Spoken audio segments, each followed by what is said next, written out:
Let's hit it. Welcome, welcome, welcome. You are listening to Bras, Panties, and Sports. Ooh-wee. It's NFL Wildcard weekend. Let the games begin. I'm Spit Bates. Please welcome my host, the First Lady of Sports Talk, Cheryl Smith. Good morning, First Lady. Good morning, good morning. Yes. What an exciting last week in week 18. And like you said, we are on the wild card weekend, so things are going to be wacky. It might be a little interesting. It might be. And First Lady, before we move on, I'm looking at Demond Williams of Washington. And returning to Washington, and part of it was he under contract for $4.5 million. Now, you know, there's some issues. He wanted to do what he wanted to do. That didn't work. Now he got to apologize to the team. You know, and there's a big hoopla. But it's just a hint at what's going to be happening in college football with the NIL.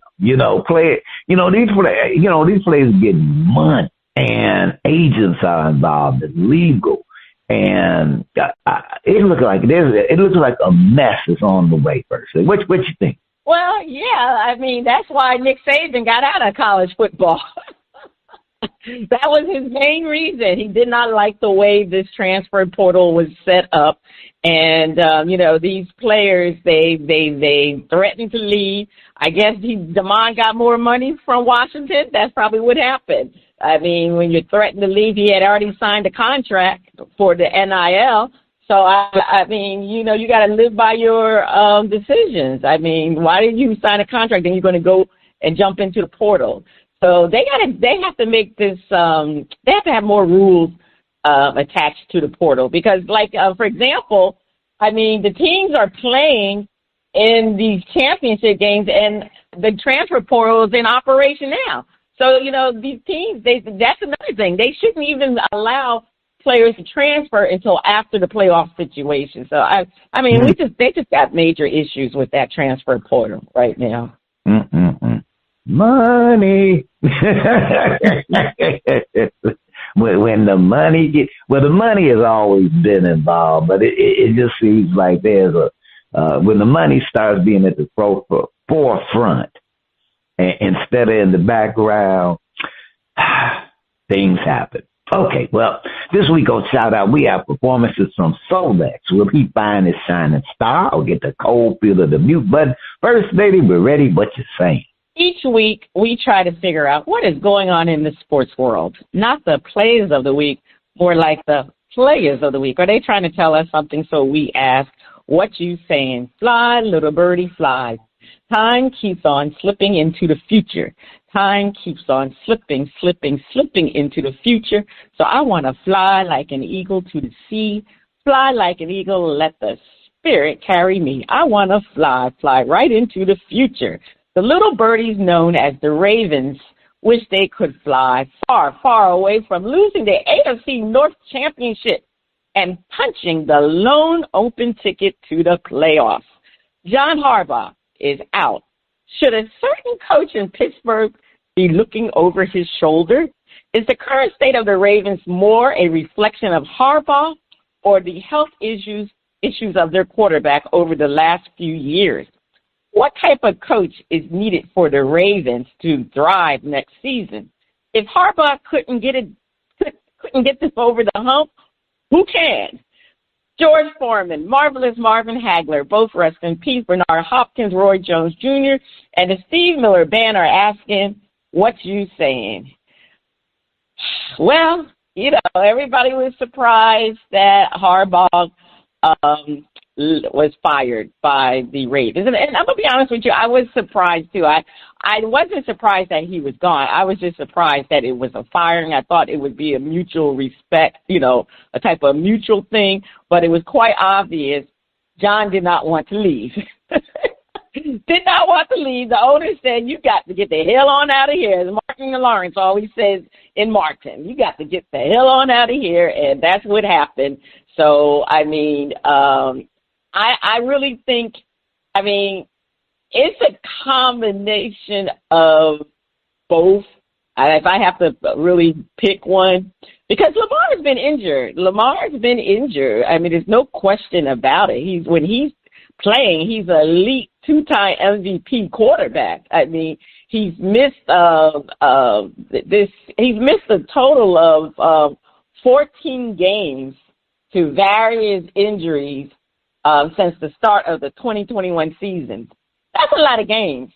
So obviously that impacts the team when you lose that many games. And, you know, this season he really declined because he recorded, they said, his fewest passing yards, only 2,549, and only had 21 touchdown passes. Of course, because he didn't play that much.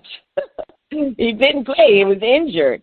So, and the Ravens, you know, unfortunately, the offensive coordinator, you know, he started going back to Henry, but they relied too much on Lamar Jackson. Now, John Harbaugh's role, you know, it's obviously an issue. You know, after the end of the season, there was a lot of rumors, a lot of noise coming out that Harbaugh wasn't happy with Lamar's work ethics. You know, there was some contention between the two of them, even though Lamar kind of dismissed it. I mean, but it's being reported. So when things are reported, you know, there got to be some truth to it. So with all that came out after the season, so maybe that was it. Maybe Lamar, it was either going to be Lamar leaving or Harbaugh. And obviously the owner made that choice. It was Harbaugh. And, you know, I just didn't understand this season. Their defense took a major, major hit. And Harbaugh is known for a defensive coach. So, you know, he just 18 years is a long time to be listening to the same voice in that locker room. So they needed a new voice, new locker room dynamic. They just needed a new voice, basically. So that's why I thought it would be more of a mutual type of thing. Now, what type of coach is needed for the Ravens to thrive next season? I think we're going to need an offensive-minded coach. You know, a very offensive-minded coach. I wouldn't be surprised if Green Bay doesn't do well in the playoffs. There's a question whether or not Matt LaFleur, we'll talk about that later, but he could be on the hot seat too. So they do need an offensive-minded type of coach to be able to unleash Lamar's potential. Well, he's already been unleashed, but that's been with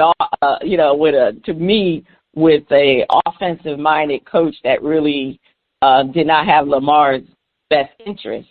When you know, you shouldn't have Lamar throwing a lot of passes. You need to use Lamar's legs more than you have him throwing a lot of passes. You need to use Derrick Henry a lot more, and that's not been happening. So they do need somebody who can come in there and restructure that offense and be an offensive-minded coach. They need another coach that can obviously develop the culture again. They need to reset that culture. Obviously, there was issues with Harbaugh, you know, that new coach is going to have to bring in key coordinators, like especially the defensive coordinator. They need it because I was very taken back by how poorly the Ravens defense played this year. Now, obviously, they had injuries also, but the thing is, though, you expected that Ravens defense to always be stellar, and it wasn't. It was not good at all. So the question is, if Harbaugh couldn't get them over the hump, who can? Like I said, I'm saying they need an offensive-minded coach, but I'm going to throw a name out there that's going to be quite interesting. And maybe he needs to flip teams in the same division. Why not Mike Tomlin go there?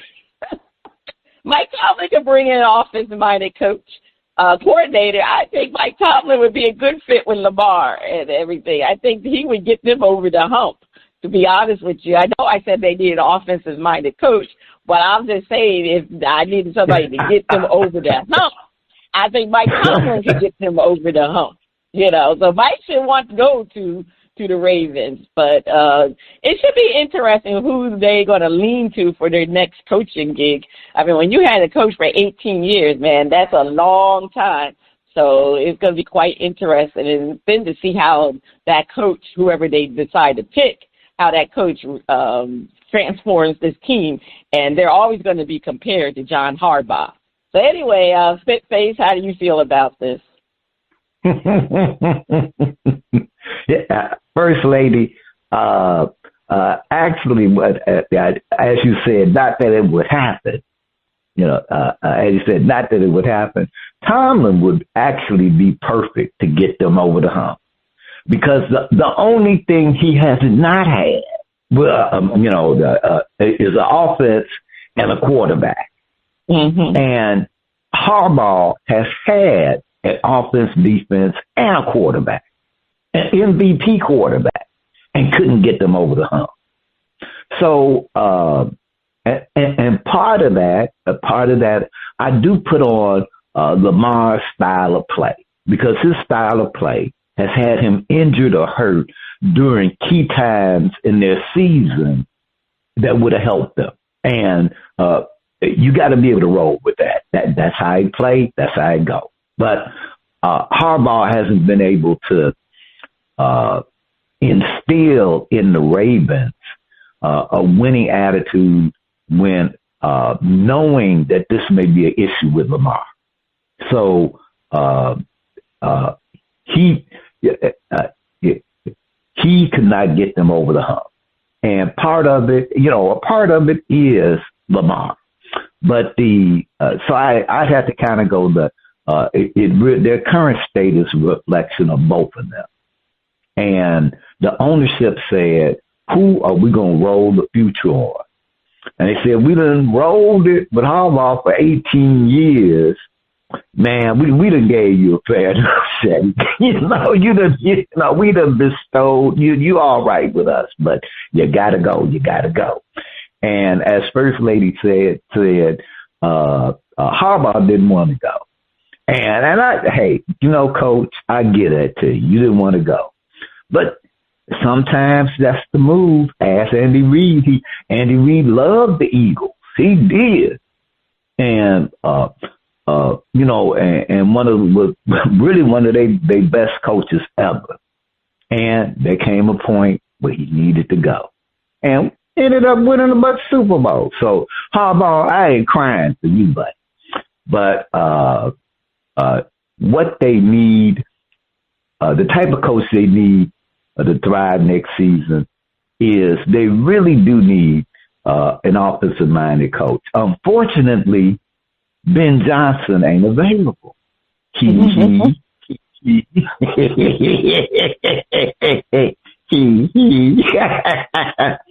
So good luck with that. But I would look over to the Rams and the 49ers. They may have some people that at least you want to take a peek at. That's what I'm saying, per se. Okay. Yeah. I mean, I don't know. Like I said, they can have an offensive-minded coach, or you need to get another offensive coordinator, because Todd Monken is not cutting it, and that's some of the issues, because last year he didn't run Derrick Henry, and that's why they lost that game last year. So, they're talking about there's some offensive-minded coordinators. Seahawks have Clint Kubiak. Now, Cliff Kingsbury, he's an offensive-minded coach, but do you want him to be the coach again? He didn't do a great job when he was the coach with the Arizona Cardinals. So, but maybe he has learned.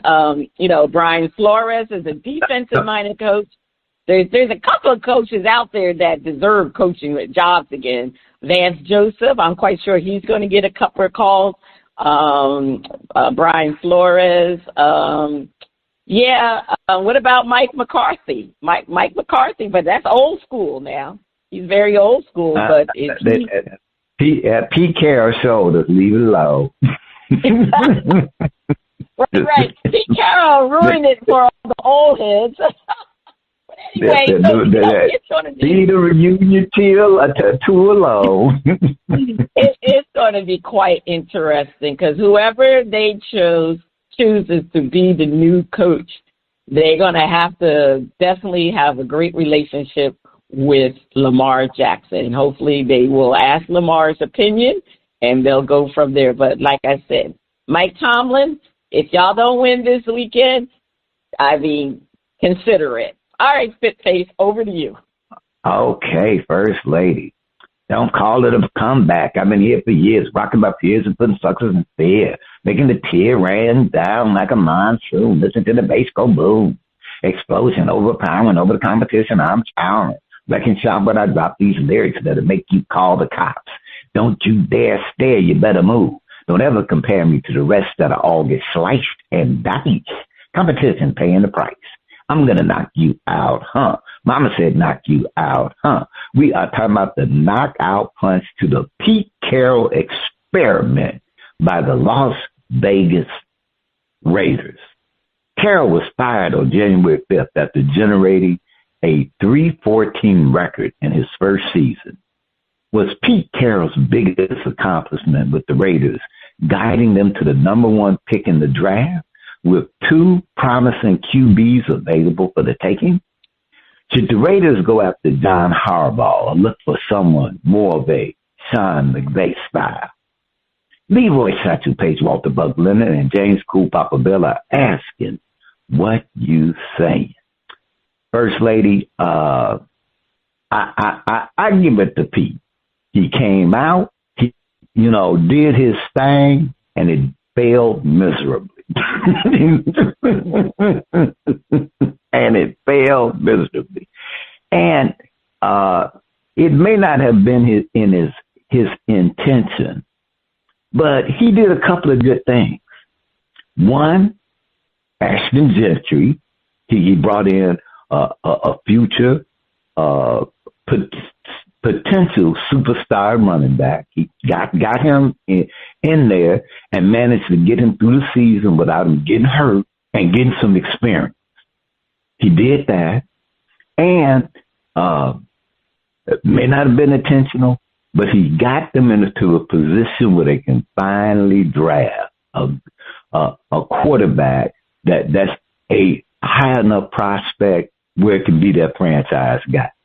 Now, thank you, Pete. You didn't mess around and win that extra game that meant nothing. And that would have just kicked them out of the number one spot. You didn't do that. So thank you for that.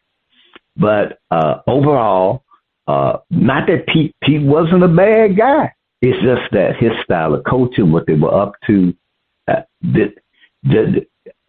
I think that people thought the Raiders had more than what they really had. As far as personnel, players, I think the management for the Raiders, I think the management is really at a point where they want to win and they're willing to let the football people do their thing. So to me, it's like up to you guys to start producing. So whoever they bring in, I do not think that they should go after John Harbaugh. I do not. They need someone who's in the current groove and definitely offensive minded. Definitely to get the best out of that quarterback, who can groom a quarterback.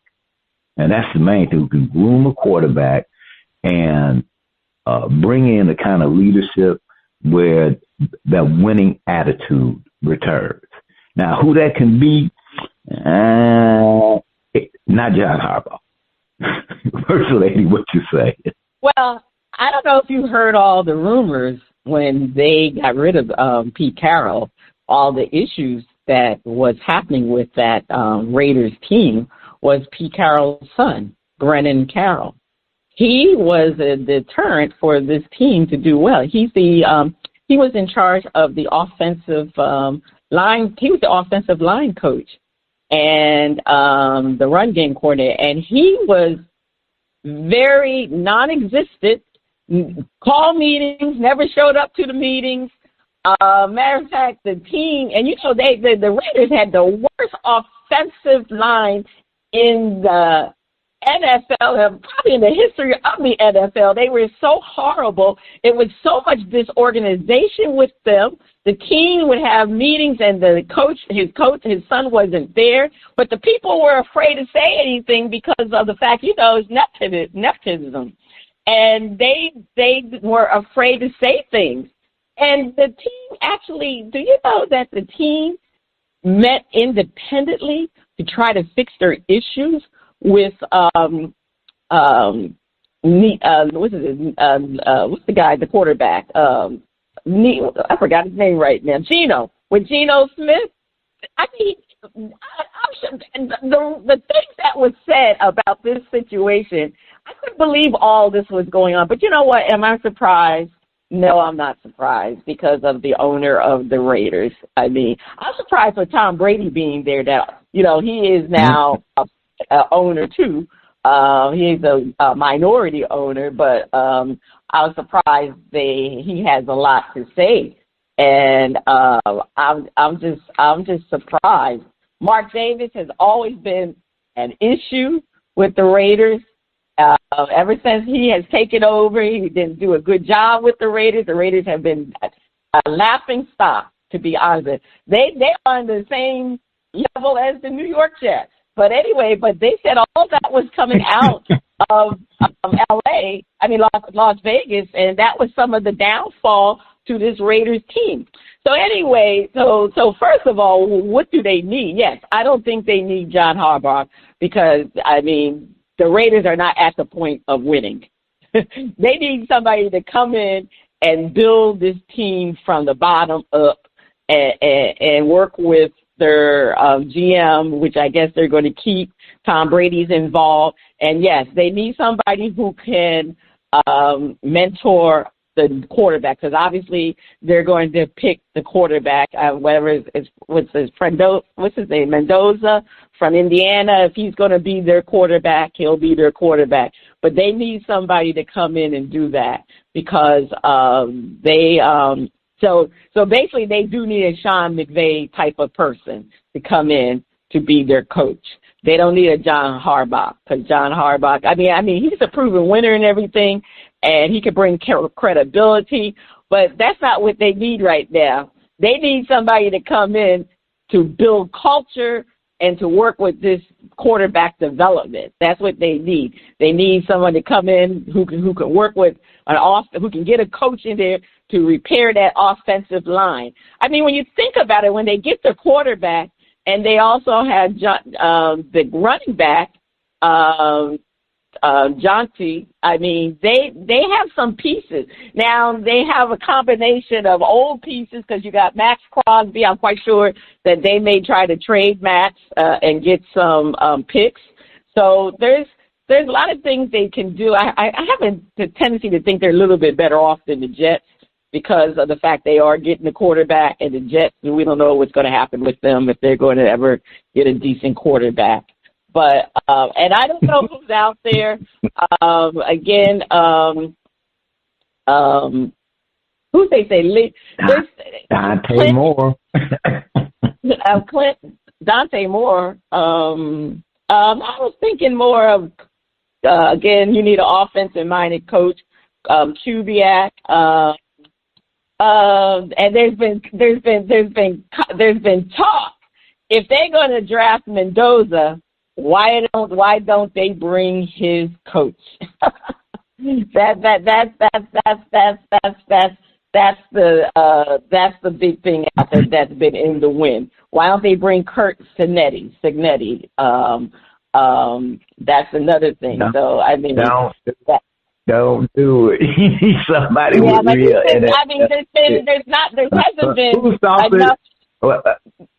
There hasn't been enough metrics out there. Well, there's been enough metrics out there that college coaches just do not work. As great as college coaches are in the college game, for some reason it does not translate into the NFL for some reason. And we've known Nick Saban was a fiasco with the Dolphins. The only one who really did well, Jim Kelly. No, Johnson, Chip Kelly. Oh yeah, Chip Kelly. What's the other coach? Oh my gosh, he was went to Jaguars. That was a fiasco. I can't think of his name. I can't even, but it was bad. Yeah, that was a complete fiasco. So I think Johnson was the only college coach that could come in and do Jimmy Johnson. He's the only one I can think of right now that came in from the college and did, and also the other Cowboys coach that replaced Jimmy Johnson. He was from, wasn't he in charge of, he was in Texas. Barry Switzer, Oklahoma. He was in charge of Oklahoma, I think. And he came in and did an excellent job. Yeah. So he came in after they fired Jimmy, so that was more like that was almost like coach from Tampa Bay when Dundee and Gruden took over. Yeah, that was more like coach. Yeah, he'd take the Super Bowl out. Geez, right, they was already a team. Yeah, exactly. But anyway, but that's what the Raiders need. They need somebody who can work with a young quarterback, but also somebody that can also build culture for this team. And the thing is, too, management, Mark Davis, you got to let these people do what they're supposed to do. You can't insert yourself in too much of what's going on. So you need to make great decisions, too. So, I would be honest with you. I think this Raiders job may be a great location for Cliff Kingsbury because it's a young team. We thought but maybe he's learned that to be an architect for the entire team. So I really think that could be a good place. So that's all I'll say is fit safe. But definitely not John Harbaugh. This is not what he wants. He's looking for a Super Bowl, another Super Bowl, and they're far off. All right. Well, First Lady, you have the last word. Please take us to break. Stay tuned. Up next, we have a performance from Solex on Shout Out Part 1.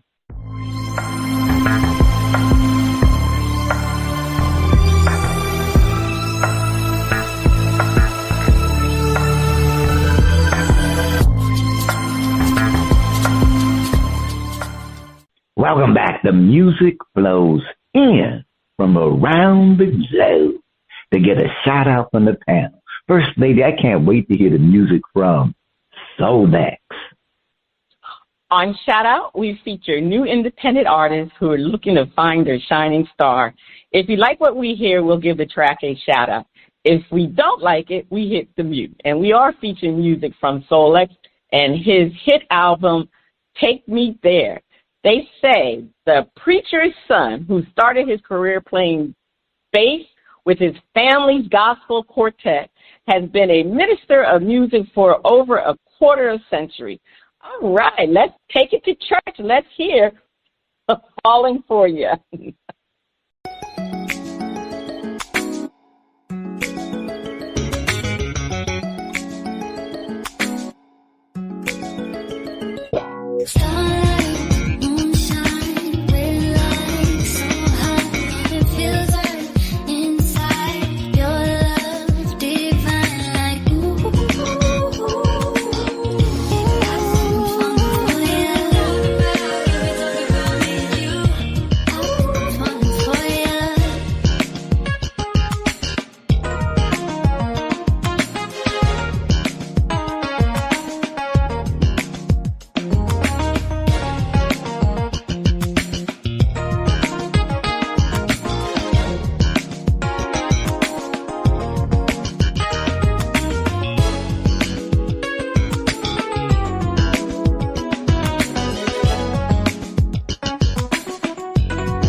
All right, Spitface. It's calling for you to get in the shadow or the mute button. I'm going to get a track a shout out there. I found it kind of interesting.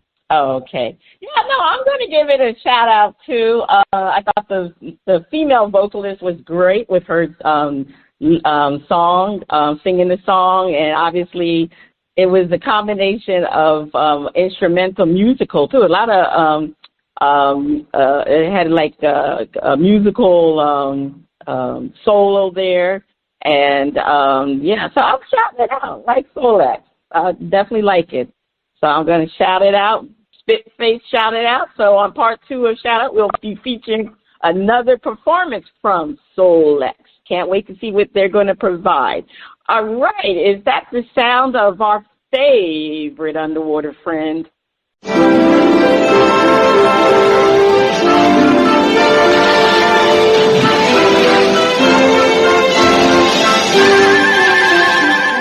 call him Flipper, faster than lightning.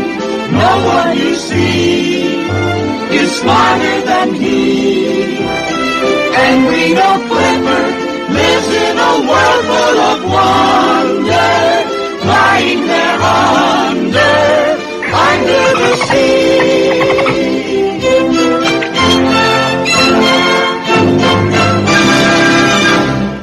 All right, First Lady. Flipper wants everybody to know, watch out for the fake tuna. Watch out for it. He just want to put you on alert that, when you go to the supermarket, don't get, make sure you got real tuna because they're faking it. All right. So, okay, I told him, Flipper. All right. Now, time for Flip It. Our host defend the point and then flip the script and defend the opposing view. The Buffalo Bills. That's right. Bills Mafia are on the road facing the Jacksonville Jaguars. If the Bills lose, should Sean McDermott get the axe? Defend. Even if the Bills lose, they should keep the coach. I can see a lot of Bills fans being quite unhappy if the Bills lose against the Jacksonville Jaguars. They would be totally unhappy. And they'd be unhappy because they lost. They didn't move forward. And they want somebody's high. But they lost. But, I go Bill fans. A lot has written on Superman. And Superman and the coach are doing fine. They aren't really having issues. So it's it looks like the McDermott is getting the best out of what he got. The man needs a few more weapons to take that pressure off of Superman. So he's not has he made coaching mistakes? Yes. But not so many that it's he a bad coach, anything like that. Hey, the AFC North, he's had his team up there every season. And when you can, the last 3-4 years, say, hey, we were in the hunt, don't be so anxious to get rid of somebody when you're there. It's not like they didn't make the playoffs, John Harbaugh. They did. And win, lose, or draw, it was a tough season, a wild one. So keep the coach. First Lady defense. Sean McDermott should stay as the coach, even if they lose to the Jaguars. Yeah, but wait a minute now. John Harbaugh, Spitface won a Super Bowl. I think he won 2 Super Bowls, but anyway, that's besides the point. We'll talk about McDermott later about his Super Bowl chances. But anyway, currently, yes, he has the highest winning percentage of any Buffalo Bill coach. He has surpassed the legendary coach Marv Levy. His winning percentage currently is 64.8%. So that's a high winning percentage. He's won 105 wins to 57 losses. So, I mean, he brings an elite coaching record. I mean, he has established a winning culture there. They were if you remember, the Bills were a very, very bad football team. They were struggling after the Marv Levy era and the Bruce Smith era, and then after that, they were really struggling. And then they got Josh Allen and McDermott turned this team around. He's hardworking, and he's done what it needs to be done. They're a perennial playoff team. He has the backing of Josh Allen, which is very, very important. Allen has publicly supported McDermott. He believes in his leadership. So, I mean, he just had transformed this Bills team into a contender. So, like you said, just because right now they may not make it they haven't made it to the Super Bowl, but let's face it, they came up against a juggernaut, and that's the Kansas City Chiefs. The Kansas City Chiefs have been the Achilles heel to the Bills. They were never able to get past them. So it was almost like Myron Nixon, Michael Jordan. That's how I'm going to use that analogy. We could never get past Michael Jordan. We've always had good teams, but the Knicks couldn't get past Michael Jordan. He was there. Well, it's the same thing with the Bills. He was there. Mahomes and the Chiefs. So they're not there this year. And one year the Bengals were there too, I believe. So, but he's not there this year. So I would not get rid of Sean McDermott just because if they lose to the Jaguars. I mean, the Jaguars are a hot team this year, very hot. This has been kind of a crazy season. So no, I would stick with McDermott. If they lose, see what next year bring. Now, if there's an issue next year, then that's when you can get rid of him. But just don't get rid of him from this year. That's all I'm saying, Spitface. All right, First Lady. That this is flip it, so we flip the script. If the Bills lose to the Jaguars, Sean McDermott should lose his job. And one of the things is that it sometimes you go ahead and take the bite and get it over with, rip off the Band-Aid and make that move. And Sean McDermott has hit his limit. And to me, it's like Andy Reid with the Eagles. You know, Andy Reid was a definitely great coach for the Eagles and got them to the big game. But after that, things kind of like just mellowed out. It just kind of, when you're good and things go down a little bit, your level of mediocre is still pretty darn successful, but you just can't get over the hump. And Sean McDermott is one of those coaches who did the hard work, got them to as far as he could take them, but he cannot get them over the hump. And that may be a combination of the GM and personnel, everybody playing to the game. But whatever it is, he cannot get them over the hump. And if they take him on for another season, losing to the Jaguars, the expectation is we're not going to get over the hump. We're not. So right now, it's a matter of you need to shake that building up. That, look, we'll get rid of Sean McDermott. We'll get rid of him. All this nonsense, with players and social media is out. We got a Super Bowl to win. So, Sean, you are a top head coach, but you've hit your limit with what you can do with Bill Smart. And losing to the Jaguars would just prove that. First Lady, defend Sean McDermott must win or lose his job. Well, the problem with McDermott, obviously they've lost to the Chiefs. You know, they lost to the Chiefs four times, lost 4 times, 20, 21, 23, and 20, actually the 24 and 23 seasons. I mean, that's just too many times. He gets outcoached by Andy Reid. Now, Andy Reid's not here, so if he loses to the Jaguars, and the Jaguars got their new coach, a first-time coach, who's up for Coach of the Year, I mean, that would be highly embarrassing, very embarrassing. I mean, Liam Cohen, he's done an excellent job, and if he loses to Liam Cohen, I mean, what can we say? We can't say that that's Andy Reid anymore.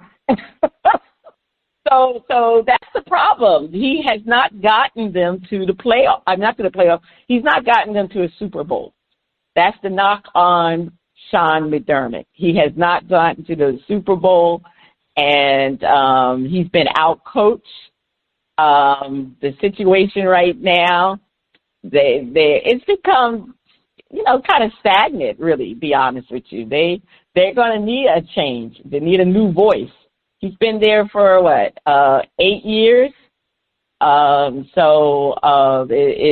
It's been basically losing to Andy Reid in most of those years.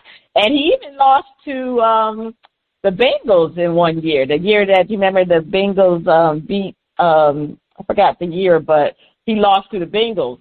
So he has never gotten. You just pouring salt in the wound. Yeah, he just hasn't gotten to the Super Bowl, and that's the problem. You got to get to the Super Bowl while you have Josh Allen as your quarterback, and they used to have a great defense. I don't know what happened this year with their defense because they can't stop a nosebleed of somebody running the football. That's how you got to do it. Run up. Straight up the middle on them, and we'll see if that's what the game plan for the Jaguars is. But, I mean, right now, yes, Sean McDermott, he has to leave. It's time for a new voice there. Even though Allen likes him, Josh Allen likes him, but it's time to go. Once you reach your maximum capacity with a team, it's time to go. And he's been there 8-9 years, and it's stale. All right, Spitzy. That's all I'm saying. It's stale. It's stale. You say it's stale. Okay. All right. As we continue, First Lady, over to you for more Lippet. The Green Bay Packers are in the playoffs and facing the Chicago Bears, a team they've owned for several years. If the Cheeseheads lose, should Matt LaFleur lose his head coaching job? Spitface defend. The Cheeseheads are favorite. If they lose, time for a coaching change. Defend. All right, first, I think Matt LaFleur is pretty much in the same situation as our friend McDermott with the Buffalo Bills. Only not, I dare say, pretty much an equal level of success. Able to get the team to the playoffs, make a little noise, and that's it, and then peter out. And I think that LaFleur did a masterful job building up Jordan Love after losing Aaron Rodgers. That he made that transition a hell of a lot smoother than it could have been. And that kept them competitive. But just like McDermott, he's hit the wall. And now they got Micah Parsons, and unfortunately, Micah suffered an injury, but that was bringing that defense along. But even with that defense coming along, you could still see some chinks in that armor around the offense. And chinks that you kind of go, well, what's up with that? And it looks like the Cheeseheads, I'm a Bear fan, and the Green Bay Packers for probably the last 20 years was just whooping up on the Bears. I think their last Super Bowl year, that was the last time the Green Bay Packers were whooping up on the Bears, and that's been a few years since they went to the Super Bowl against the Colts and got the pants beat off of. But that's still, that's been a while. So the Bears fans know that whether it was Aaron Rodgers or Jordan Love, the Packers been, mopping the floor with. They are favored. Caleb Williams is a bad boy. The Bears got a good team. And history shows that Green Bay will win.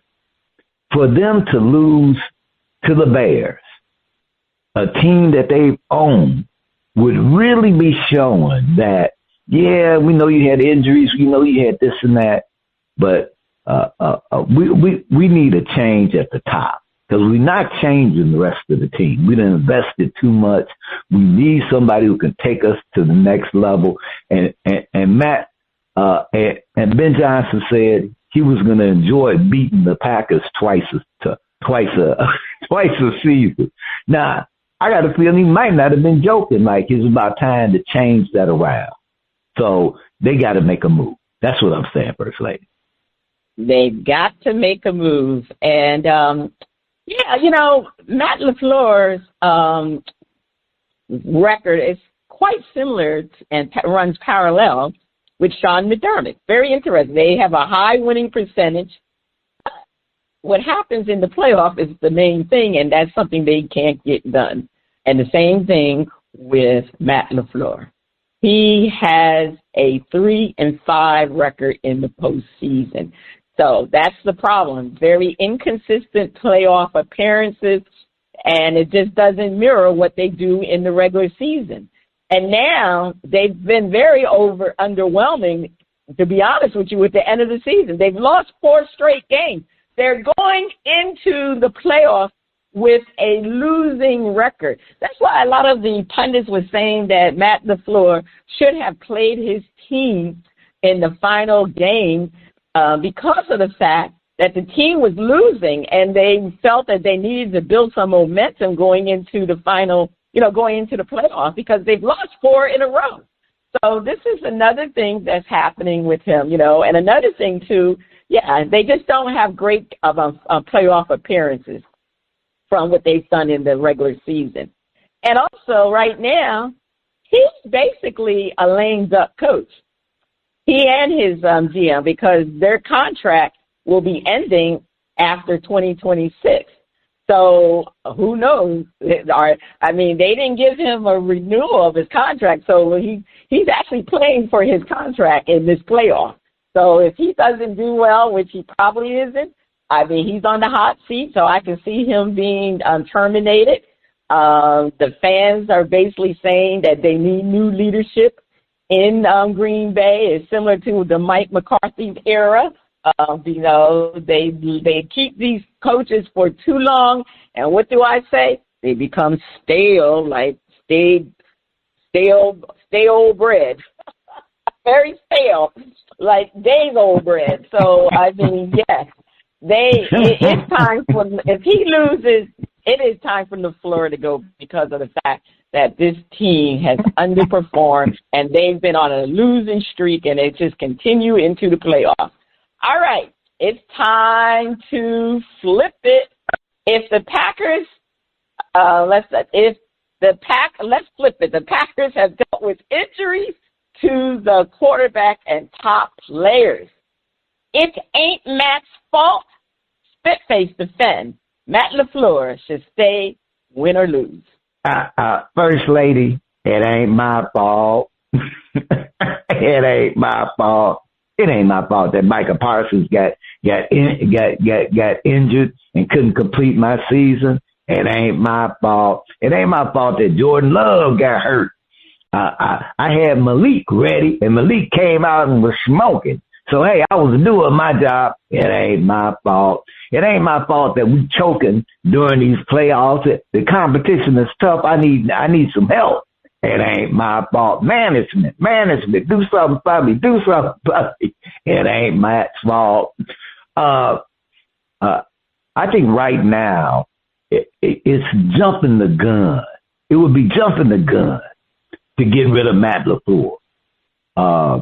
He has been with you during the struggles, and he did a smooth transition. He did a smooth transition. Aaron Rodgers to Jordan Love, and I think that he's still got time to get over the hump. He's still got a 2-3 year window to get them there. Unlike his buddy McDermott, who has had his team there, who built it there and just can't go no further. Did the Packers slip this season? Yeah, they slipped, but nothing dramatic, and they added personnel that will help him next season.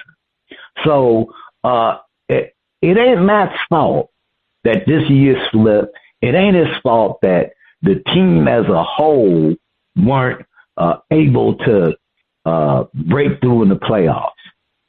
Now, it is his fault if we done made the adjustments and now you don't do it, then it'd be time to kick him to the curb.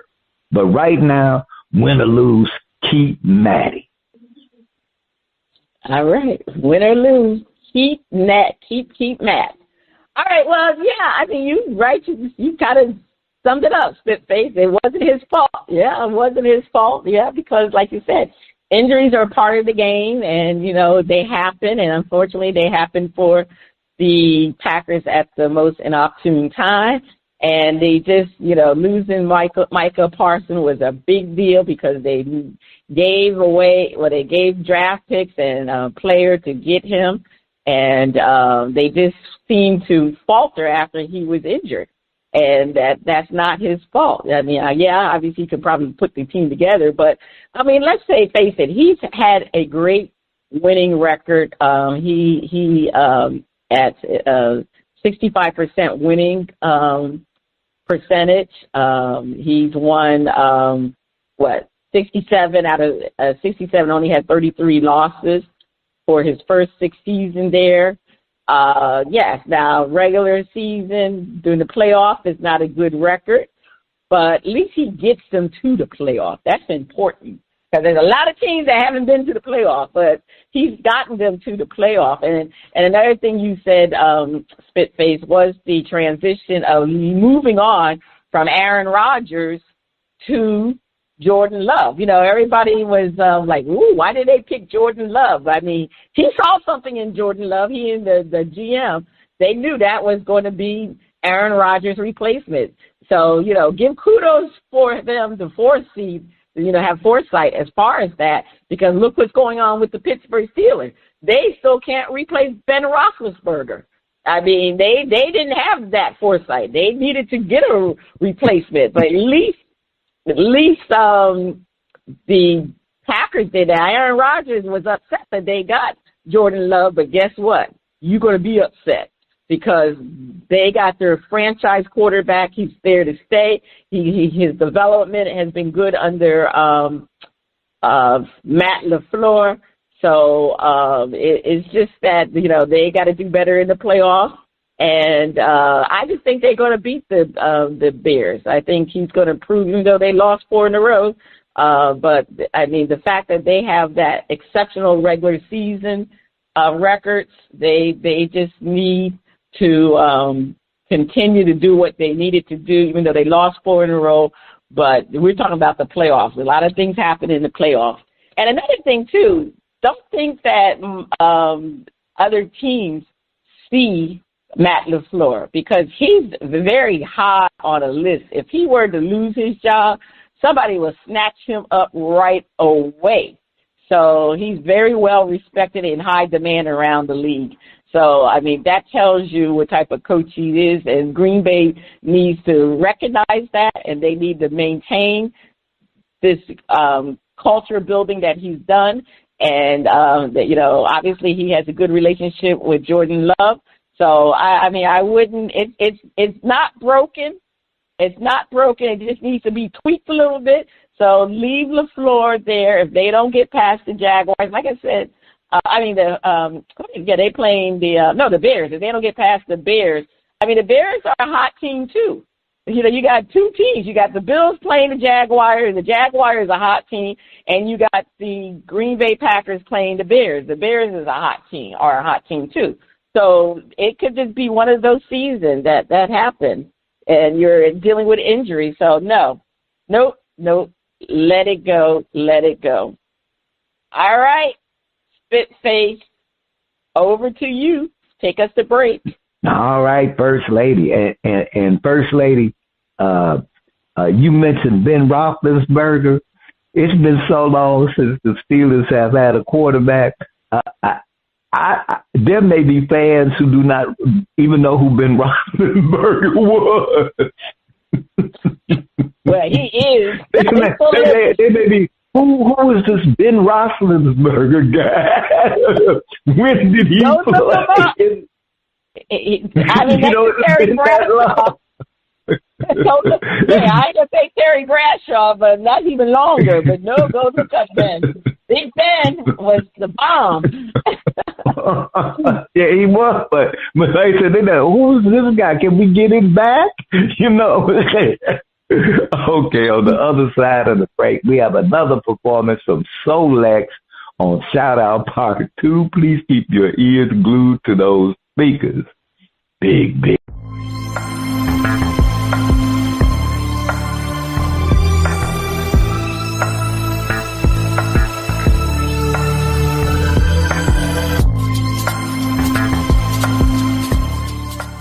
Welcome back. The music flows from around the globe to get a shout out from the crew. Spitface, over to you. All right. On the second part of Shout Out, we are featuring another track from Solex. Let's hear the title track, Take Me There.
All right, First Lady, that was Take Me There. What's the verdict? Well, he sure took me there because I love that. That was a nice song, the sax solo. I loved it. Definitely a shout out. Brother Solex got some skills. He was jamming that. I don't know. I think that was him on the sax because in his bio he's he's very talented musician. So and I go, brother, if that was you on sax, you got my vote. I'm shouting you out. If that wasn't you on sax, I'm still getting the track and shout out. Because I'm with you, First Lady. He took me there. All right. That is the end of shout out. You can check out Solex on the Old Grumpy Radio Network. If you'd like to be heard or have any comments, please send your emails and tracks to talent at oldgrumpyradio.com. First Lady, over to you. It is time for the pigskin picks. All right. Well, I had to get them production assistants working very hard. We got everything up to date. So let's go over the last 3 weeks of the picks results. Week 16, I came in with 35 million points. Dizzy Mac had 22 million points, and Spitface, you had 4 million points. Week 17, bad Spitface, you had a minus 28 million points. I had minus 2 million. Dizzy Mac had 8 million. Week 18, we had that big last game, the Steelers versus the Ravens. That was worth 25 million points.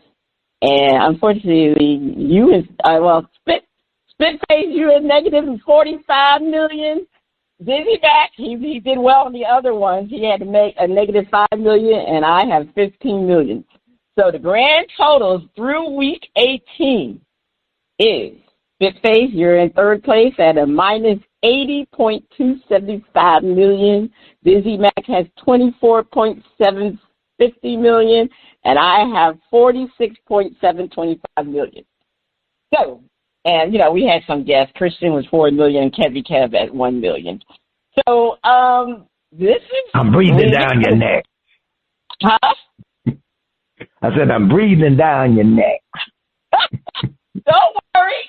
There's a lot of points out there because it can change in a matter of a second because of all the points we have coming up and, the playoffs. So let's get to the wild card weekend picks. Saturday mix, that's worth 25 million points. Rams versus the Panthers. Now, I know they're playing in North Carolina, but I cannot go with the Panthers. I am going with the Rams. Dizzy Mac has the Panthers. Spitface, who do you have? I'm going with the Rams. You're going with the Rams. Okay. I know. I don't know how Dizzy Mac, he must know something with the Ireland Panthers. All right, the Packers versus the Bears. Dizzy Mac has the Bears. Who do you have, Spitface? I'm rolling with the Bears. All right. I'm the only one rolling with the Packers. That's who I'm rolling with. All right. They can't lose 5 in a row. They already lost 4. They can't lose this game. All right. Sunday winners and losers, 10 million. All right. Sundays, you got the Bills versus the Jaguars. Spitface, who do you have? I'm going to roll with that hot team, the Jaguars. Yes. I don't know. You know what? I'm on the fence with this one, but I'm going to go with the Bills. This is their best chance. I mean, they're playing for their coach right now because if they lose to Jaguars, you got to fire Sean McDermott. Anyway, we had talked about this. All right, Dizzy Mac has the Jaguars too. 49ers versus the Eagles. I'm rolling with the Eagles. They beat them. I'm rolling. They didn't have all their players. So I'm rolling with the Eagles. Dizzy Mac has the Eagles. Spitface, who do you have? I'm looking at it and the Eagles scare me for some reason. I just don't know who they are this season. But I'm going to roll with them since they're the home team. The Eagles. I wouldn't be surprised if they get upset. All right.